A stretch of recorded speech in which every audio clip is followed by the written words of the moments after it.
no quería el micrófono activarse, no sé qué sucedió, pero bueno. Bueno, hola, muy buenos días, mi nombre es José Miguel, ¿cómo estás? Muy bien, José. Aquí Edgar Chino. Qué bueno, qué bueno. Bueno, como te comentó Lisette, yo soy el creador de la unidad NIRI. Su nombre viene a que en la sigla significa núcleo de inyección radial hidráulica. Se ocupa un proceso de combinación hidráulica y de campos magnéticos para lo que es la producción de agua atmosférica, procesamiento de desalinización, para el caso del ICET, de lo que es el carbonato de litio y procesamiento de aguas residuales, aguas salobres, es lo que se ocupa la tecnología y sobre todo lo que es la producción energética. Bueno, mira, te cuento, voy a hacerlo bien resumido esto, voy a jugar un poquito con las manos para que se entienda mucho mejor el tema. El equipo parte por un detalle bien importante. Es un equipo de levitador, es decir, su principal función es levitación magnética. Al igual que los trenes que ven en China, que es la levitación, se ocupa ese mismo principio.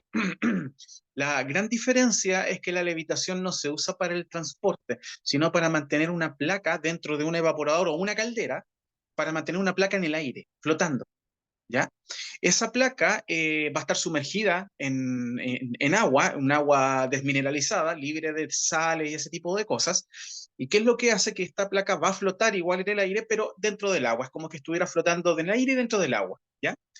Hay algo que se llama la matriz de Halbach, que es un sistema magnético que funciona igual que los refrigeradores. Cuando uno pega una de estas laminitas en los refrigeradores, se ocupa muy poco material y tiene que tener un campo magnético intenso. Entonces, se ocupa muy poco material y se hace una configuración especial. Para que se entienda, es como colocar varios imanes, en este caso dos imanes, en orientaciones norte, sur, este, oeste, noreste, nor-sureste. Se colocan imanes en esa disposición. Eso lo que hace es que se anula por completo el campo magnético de un polo, de esta matriz de dos imanes, se anula por completo, pero todo el campo magnético se potencia en un solo lado. ¿Ya? Entonces se transforma en un imán monopolo, es decir, con un solo campo magnético combinado. Este campo magnético se mide en Gauss y en Tesla. En Gauss quiere decir la cantidad de potencia que tiene un imán. Entonces, un imán al tener más potencia, más energía eléctrica produce. ¿Cómo se utiliza en este sistema? Se hacen girar cuatro matrices, en este caso por módulos, que ahí voy a explicar lo que es la parte modular. Hay cuatro matrices que una gira en sentido horario y otro en sentido antihorario. Entonces están en este giro. ¿Qué es lo que hace eso? Que se anulan. ¿Qué quiere decir? ¿Te has dado cuenta que cuando un helicóptero va a tomar vuelo, si el rotor trasero falla, el helicóptero comienza a dar vueltas? Ya, esto mismo sucede en la placa, pero al hacer que giren en sentido horario y antihorario, lo que hace es que se anula ese efecto y la placa flota en el aire estable, no se mueve hacia ningún lado. La placa, al inducirse con corrientes eléctricas, se genera un segundo campo magnético, es decir, el campo magnético que tiene, que es de imanes permanentes de las matrices, y en esta placa se genera un segundo campo magnético, porque las corrientes eléctricas generan otro campo magnético, es como una bobina prácticamente, pero es una placa lisa, ¿ya? Cuando se genera ese campo magnético, este campo magnético sigue el de la matriz que está en rotación, lo va siguiendo. Eso se llama una imagen especular, porque se diseñó un segundo campo magnético, que si eso nosotros lo tradujéramos a términos simples, es como cuando uno va a cepillarse los dientes y va al baño y uno se mira al espejo, hay un reflejo de uno, ¿cierto? Es lo mismo, es el mismo principio, nada más que con campos magnéticos. Como el campo magnético sigue al que está rotando, lo sigue, genera cambios de polaridades. Y al generar ese cambio de polaridades, la placa comienza a calentarse, se calienta hasta el punto de fusión. Es decir, el aluminio se funde a los 650 grados, pero esto puede llegar hasta los 850 grados. O sea, sobrepasamos el punto de fusión del aluminio. Ese principio funciona exactamente igual para los trenes maglev, los de levitación magnética. ¿Y qué necesitan los trenes? Mucha refrigeración para poder lidiar con el tema del calor producido por los imanes, por los campos magnéticos. Pero nosotros aprovechamos ese principio para calentar agua. Entonces, como el agua se calienta y su volumen se expande 1600 veces, y como llega hasta los 850 grados, eso se llama vapor sobrecalentado. ¿Ya? O sea, llega al punto de vapor saturado que cuando uno ve en la ollita gotitas de agua que se calienta y caen gotitas de agua, eso se llama vapor saturado. Cuando nosotros vemos vapor sin gotitas de agua, se llama ya vapor puro. Y cuando ya se produce un vapor que prácticamente no se ve, eso se llama vapor sobrecalentado. Y es agua con una alta cantidad de energía. Es muy energética el agua en ese punto. ¿Para qué se ocupa el agua en ese punto? Para mover turbinas de vapor. Entonces, para mover los imanes, nosotros utilizamos una turbina de Pelton, la misma que está en la hidroeléctrica, pero se diseñan igual que un piñón de bicicleta, de más grande a más pequeñita. Eso se llama una turbina de Pelton de estado variable, es decir, puedo variar las velocidades o las fuerzas o la velocidad de la turbina. El núcleo, que ahí viene su nombre, núcleo de inyección radial hidráulica, lo que hace es comprimir por pistones hidráulicos agua. O sea, sabemos que el agua no se puede comprimir, pero si toda esa energía se transporta y sale por unos disparadores a la turbina y la turbina se mueve. Ese movimiento, a través de un eje, le entrega una rotación a la matriz de Halbach. Y la matriz de Halbach, al girar y inducir la placa levita, se calienta y le entrega calor al agua. El agua pasa por unas tuberías a un segundo evaporador y en ese evaporador se generan grandes presiones y se puede producir energía eléctrica hacia una turbina. O sea, básicamente ese es el principio de la maquinaria. ¿Ya? Pero como la maquinaria genera electricidad y la turbina genera un movimiento por el fluido que está moviendo, se pueden obtener más principios. Por ejemplo, un motor de refrigerador funciona exactamente igual que un motor de combustión interna, pues la única diferencia es que funciona con un pistón.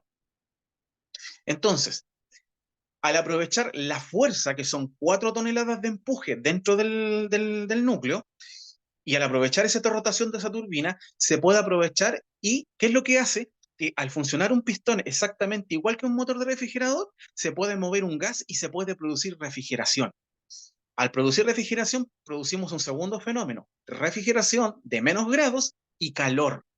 Entonces, ya tenemos el calor de la placa que levita, ya tenemos vapor sobrecalentado y tenemos otro segundo principio en el cual generamos energía térmica y refrigeración. Como tenemos una rotación de la turbina, podemos también aprovechar de absorber aire.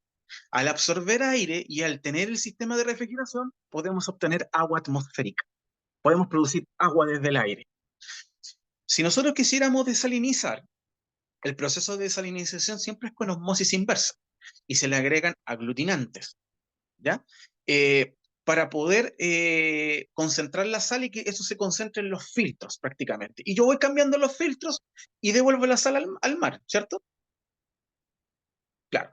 En este sistema eso no se hace. ¿Por qué? Porque como yo estoy prácticamente utilizando, si yo quisiera compararlo, es como colocar una olla en una cocina, poner el fuego debajo y poner agua de mar a calentarse. Entonces el agua se evapora, obtengo agua desalinizada, agua que yo después la enfrío por el sistema de refrigeración, le hago el proceso de potabilización y tengo agua potable para poder beber. ¿Y qué es lo que sucede con la sal? Como yo no agregué ningún tipo de aglutinante, no agregué nada, esa sal queda libre a disposición para el consumo humano, obviamente su procesamiento, o para la venta de las industrias. Entonces, en ese proceso, nada se desaprovecha. Y como ya estoy generando vapor sobrecalentado a una turbina, ¿en qué utilizo esa turbina? Le coloco un generador eléctrico. Entonces, de un solo proceso estoy generando refrigeración, generando climatización, generando desalinización, obtención de agua atmosférica y la capacidad de producir energía eléctrica. Y como tengo energía eléctrica, ¿qué es lo que puedo hacer? A base de electrólisis, yo puedo procesar carbonato de litio de salmuera. Entonces, todos esos principios, todos estos fenómenos se producen desde un solo sistema, que es decir, la levitación magnética. Ahora, ¿cuál es el beneficio? Como este campo magnético ya es un imán permanente, yo no necesito añadir ninguna fuente de electricidad para generar un campo electromagnético. ¿Ya? Entonces, como yo no necesito generar un campo electromagnético, y al flotar esto en la placa, se pierde resistencia, es decir, no tengo que arrastrar nada pesado. porque está flotando en el aire. Al estar bajo ese proceso, ¿qué es lo que sucede? Que yo necesito menos energía en el proceso para hacerla funcionar. Entonces, un motor chiquitito me da la partida, me permite comprimir, utilizar la fuerza hidráulica, generar la fuerza hidráulica como un empuje, y al final obtengo todos estos beneficios a partir de un solo proceso de levitación magnética. Básicamente, ese es el principio de la maquinaria. De acuerdo, sí, sí me queda ahí claro. El tema, bueno, por lo que entiendo, entonces la materia prima realmente son los imanes, la placa, Exactamente. y bueno, realmente es este campo tercero que va generando el calor de la placa. Claro, Ahora, esto dentro de un contenedor lleno de agua, sin minerales, y bueno, ya se pueden generar todos estos exactamente. beneficios. Ahora, sí me gustaría saber si tienen algún prototipo, algún sistema instalado en algún lugar que pudiera Sí, yo también argumentarlo, ¿no? sí, sí, sí, sí. De hecho, nosotros diseñamos un prototipo, el cual nosotros hicimos pruebas. Hicimos pruebas Ujú. con 4 tipos de agua. No, pero creo que son 3. Sí, 3 tipos de agua. Hicimos con agua desmineralizada, agua de mar y agua de la canilla o agua de la llave, comúnmente. ¿Cuáles fueron los resultados que nosotros obtuvimos? La sal eh, distorsiona los campos magnéticos. Entonces, cuando un campo magnético está en rotación, baja su intensidad y también evita que la placa se caliente lo suficiente, porque las sales distorsionan el campo magnético. Perfecto. Entonces, no podemos utilizar directamente el agua de mar en el campo magnético. Ok. Luego utilizamos agua desmineralizada y funcionó a la perfección. El 100% del campo magnético funcionó, calentó el agua hasta los 100 grados Celsius, porque utilizamos imanes de 5200 Gauss. O sea, no utilizamos imanes muy potentes, porque como al final es una unidad de experimentación, no utilizamos imanes de alta potencia. Y el agua de la llave presentó también una mejora, o sea, es decir, funcionó bien, pero se empezaron a depositar residuos, tenía una pequeña fluctuación en el campo magnético, entonces no se llegaron a las temperaturas correspondientes. Entonces, con esos resultados nosotros pudimos hacer la optimización. Entonces, ocupamos agua desmineralizada, el agua desmineralizada se calienta, pasa por unas tuberías y a un segundo generador ese calor se le traspasa al agua que va a estar en la segunda caldera, y así se puede hacer eficiente el proceso de desalinización. Ya me queda claro. Ahora, lo que le comentaba ya a Ricardo, y yo creo se los comentó, el cliente que yo tengo, yo manejé, bueno, en el área, yo estuve en el área de ventas de Schneider Electric. Realmente yo estaba enfocado 100% a la parte eléctrica. Entonces, Perfecto. con estos clientes yo lo que comunicaba, pues realmente era cómo hacer más eficientes sus procesos, cómo ver la calidad de energía, cómo ver algunas partes, pero solamente el tema eléctrico, ¿no? Realmente los clientes se enfocarían pues, justamente en esto, ¿no? La parte eléctrica. Obviamente que si a un Nestlé pudiera sacar beneficio también "Oye, ya no voy a ocupar el agua de los ríos, de los lagos, sino voy a también yo aportar cierta cantidad de agua para mis procesos, pues sería un segundo plus, ¿no? Y muy seguramente sí estaría muy interesado en adquirirlo. Ahora, lo que sí, y es algo como ya que me pondría yo en el lugar del cliente, ¿no? Que él me preguntaría muy seguramente, oye, ¿dónde más está instalado este sistema? ¿Qué otra empresa lo tiene? Y yo, y si puedo tener como algo, ponle tú que nos digas, ¿sabes qué? Yo pongo una parte y tú me instalas el sistema. Tal vez no vas a tener una gran ganancia, pero sí va a tener como yo de qué manera venderlo en por lo menos en esta planta y ya luego replicarlo a nivel nacional o tal vez internacional, ¿no? Pero sí, yo creo que en la forma de trabajar de Nestlé es mucho de pedir un dispositivo de prueba para alguna de sus plantas y después decir, ah, ¿sabes qué? Si funciona, vamos a crecer el dispositivo en esta planta y luego replicarlo, ¿no? Pero quería saber qué tan dispuestos también ustedes están a hacer ese tipo de negociación, ¿no? Claro. Sí, sí, Lizeth, por favor. Estamos construyendo una máquina muestra en Puebla. No sé por dónde está la fábrica hecha finito, ¿sabes? Por Es, Chipil. es camino a Huejotzingo, por el aeropuerto, muy cerca del aeropuerto, a unos 5 minutos del aeropuerto de Puebla. Exacto. Entonces, en el momento en que esté lista, la van a poder ir a ver, van a poder ver el funcionamiento y todo. Y de ahí podríamos hacer un acuerdo específico con una orden de compra a futuro. Me mostró un amigo, justamente el ingeniero Archundia, me dice, yo que estamos colaborando entre los tres, él tiene la fábrica de equipos aquí en México, me dijo, si es sobre contrato, yo les digo, sí, yo te pongo la primera, no funciona, si te funciona, como quedamos, me pagas así, así, así, y este es el contrato que hacemos. Si no, pagas todos los gastos, te la llevas, no te funcionó, me la regresas y solamente gastaste los gastos. Eso Sí, sí lo sería, podemos hacer. eso sería lo ideal. O sea, realmente si podemos hacer ese sistema de financiamiento, yo te lo dejo a concesión y en cuanto, o sea, no sé, tampoco podemos decirle 3, 4 años, ¿no? Es como, ¿sabes qué? Nada más te damos un 3 periodo de meses, 6 meses, tres meses, tres 6 meses, meses sobre y, un contrato ya hecho. y ya Porque sí. lo que estamos haciendo es un contrato de $50 millones para otra Ah, empresa. Entonces, claro, es con el mismo, este, bajo el mismo principio, ¿no? bajo el Esa mismo principio. negociación. Yo te la pongo, te funciona, aquí está, y estas son las garantías y contratos y todo. Ok, Sí, de acuerdo. perfecto, no, no importa, pero los gastos todos corren con ellos la empresa.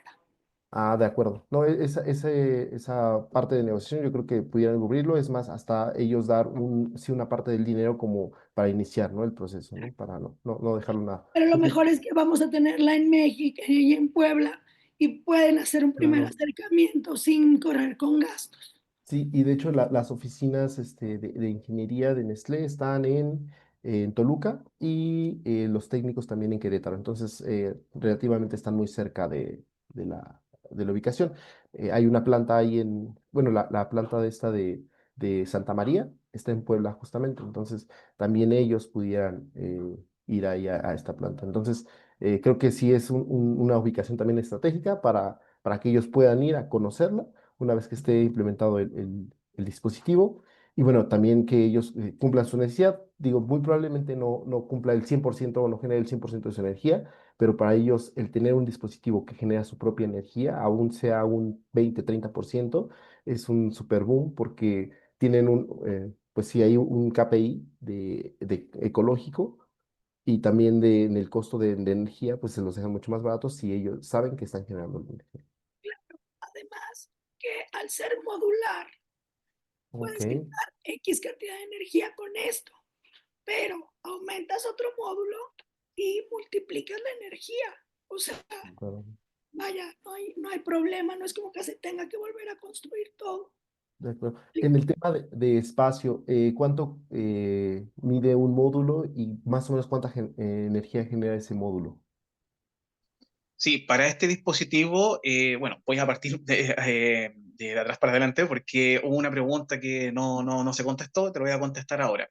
Sí, efectivamente, cuando se diseñó este prototipo, tuvimos nosotros dos decisiones que hacer. Primero, o nosotros diseñábamos una máquina, la vendíamos a una empresa llena de errores, o diseñábamos una maquinaria prototipo para experimentar y con esa experimentación nosotros llevábamos a cabo todas las mejoras y luego iniciábamos el proceso de patente y nosotros optamos por la segunda opción. Entonces, la patente se demoró alrededor de 1 año y medio en estar lista. Entonces, durante ese año y medio, nosotros no podíamos hacer ninguna venta, ni traslado, ni de nada, absolutamente nada. Tenía que ser todo absolutamente confidencial. Entonces, la patente es nueva. Si la patente la entregar de invento, la entregaron más o menos como en, a ver, enero, febrero, marzo, abril de 2024, recién. Y el certificado lo entregaron también un poquito después.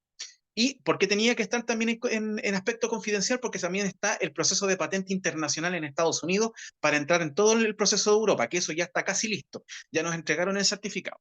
Entonces, por esa razón, nosotros iniciamos primero con el prototipo y lo tenemos como prototipo. Hicimos todas las mejoras correspondientes y ahora pasa el proceso ya donde no vamos a tener ningún error de operación. Eso es lo que nosotros hicimos para no ir trabajando sobre la marcha sobre los errores. Tenemos un error, tenemos que invertir otra vez capital, tenemos otro error, tenemos que invertir nuevamente. Entonces se decidió hacerlo de esa manera, aprovechando de que la patente tenía su tiempo. Bueno, La maquinaria tiene dos tipos de construcciones. Puede tener una construcción modular de 20 pies o creo que hay un generador de 40 pies o 30 pies, si no me equivoco. Hay uno más grande, pero modularmente, haciendo la escala, sería de 20 pies con una capacidad de generación de 1 megawatt. 30 pies, un megawatt. ¿El de 20 Es pies de cuánto es? 1 megawatt, El de 20 también. sí. Cualquiera de los El, dos. el- el 30 se puede modificar para generar más, como es más espacioso, ya uno de 30 pies ya podría estar generando por lo menos 2 megawatts. Y si hacemos una modificación, se pueden incorporar generadores eólicos, porque los generadores eólicos no requieren tanta energía en su funcionamiento. Hay unos que pueden producir 100 kVA y resulta de que necesitan solamente 200 revoluciones por minuto, entonces se incorporarían elementos como cajas de cambio para reducir la velocidad de la turbina, y al reducir la velocidad de la turbina se gana torque. Entonces, Ok. como se gana torque, se pueden incorporar más turbinas. Entonces, nosotros de tener 1 megawatt, voy a poner un ejemplo, esto lo voy a inventar, ¿ya? Supongamos que la turbina está para una generación de 1 megawatt, nosotros incorporamos una caja de cambio que nos permita generar torque, y ahora de 1 megawatt, por ejemplo, podríamos estar produciendo un 1,8 megawatts, Ok. 1,7 megawatts. De acuerdo. Esto es 20 pies, por lo que entiendo, más o menos un cilindro, ¿no? Es un cilindro de aproximadamente 6 metros que está generando, y ahí dentro de ese mismo cilindro están todos los componentes de la turbina y demás, o es un dispositivo, digamos, alargado, no sé, cómo es este material, sobre Como un- todo, Son como estos contenedores navieros, si son de esos, contenedores sí, navieros. Este es sí, un contenedor naviero que adentro tiene una caldera principal, una caldera secundaria, por lo que ok, hablamos del campo magnético, de ahí viene la turbina y nos queda un espacio para colocar más calderas o para poner más generadores. Va a depender de lo que necesite, porque como te diste cuenta, esta unidad es muy versátil y como yo puedo sí, producir grandes cantidades de cosas, yo tengo que adaptar un módulo a la necesidad. Por ejemplo, si ellos quieren directamente electricidad, bueno, entonces yo tengo que pensar que va a haber un punto que esa caja de cambio va a haber un equilibrio, es decir, la caja de cambio va a generar el torque, pero la cantidad de generadores que esto tiene va a igualar a la fuerza de la caja de cambio, entonces hasta ahí nomás yo puedo llegar. Y ujú, necesito integrar una segunda turbina y necesito integrar dos pares de calderas más y así sucesivamente tengo que de ajustar todo. acuerdo. Pero todo eso estaría incorporado dentro de un contenedor. De un contenedor, de acuerdo. Entonces, para así ajustarlo a esa medida, que ellos lo tengan, Exactamente. yo creo que te digo, por la distancia, ellos deben de comprar o de instalarlo en un espacio pues que esté algo alejado de la planta. Entonces, el tema de refrigeración creo que sería un poco ineficiente por el traslado, ¿no? De esa temperatura a la planta. Pero yo creo que la generación de agua y de electricidad, sin problema, eso lo pueden hacer. Entonces, para ofrecerles este dispositivo. Ahora, en el tema comercial, ellos se tienen que, bueno, nos tendríamos que dar de alta como proveedores de ellos para poderles promover esta tecnología. El proceso también es tardado. Entonces, bueno, en primera instancia vamos a hacerles la presentación. Digo, allí la parte técnica inicial que comentaste, José, sí está muy especializada, la verdad. Yo creo hasta ellos a la hora de explicárselos sí sería como algo confuso, ¿no? Pero prácticamente es el principio de levitación de un tren. Entonces, Exactamente. yo